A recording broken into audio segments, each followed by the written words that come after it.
You know, every 2 seconds, a new profile is added to LinkedIn. Are you one of them? If so, make sure you're using it to your advantage and not letting it be your worst enemy. Here with me is Shanna Landolt, executive recruiter and headhunter. Thank you so much, Shanna, for coming in. Well, it's great to be here today. It's interesting, you know, when you look at the job market here in Albuquerque, the job market is actually really strong compared to the rest of the United States. So it's about 7.1%.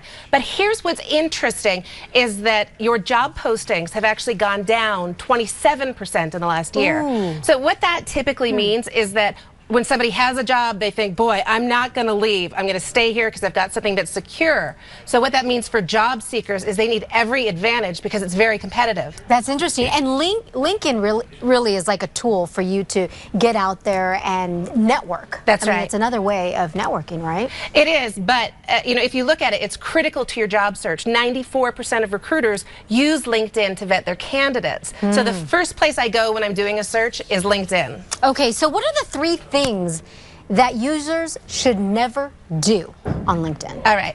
Well, the first mistake, I call it the Lassie mistake. And this has to do with your photo. So the worst thing actually is to never have a photo. But beyond that, then don't have a picture of you with your dog. Oh, hence Lassie. Hence Lassie. Gotcha. Or your baby, or a picture of you with a martini in your hand. You want to make sure that your photo is appropriate for you in your job setting. Sure, kind of like a professional photo, right? Exactly. Okay, and what else?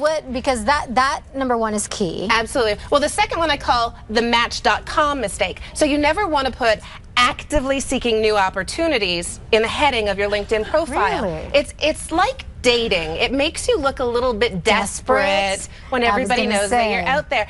But here's the surprising thing. It can actually impact your salary, and you can get a lower salary because of that.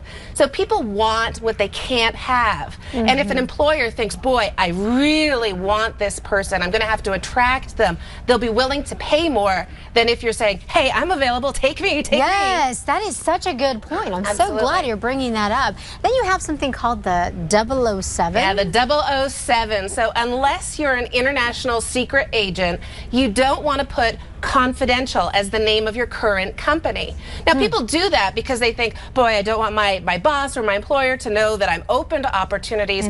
But let's face it, these days, you know, 84 million Americans are on LinkedIn. Almost everybody's on LinkedIn. Yeah, you can't blame someone for posting. And a recruiter or an employer is going to look at where you're working right now to determine whether you're appropriate for the job they want to hire. So if you have confidential, it puts you at an extreme disadvantage. And really quick, we're running out of time, but you have a little formula that you've come up with. I do. Tell us about that. So it's the work formula. W is get written recommendations. O is be an open link networker.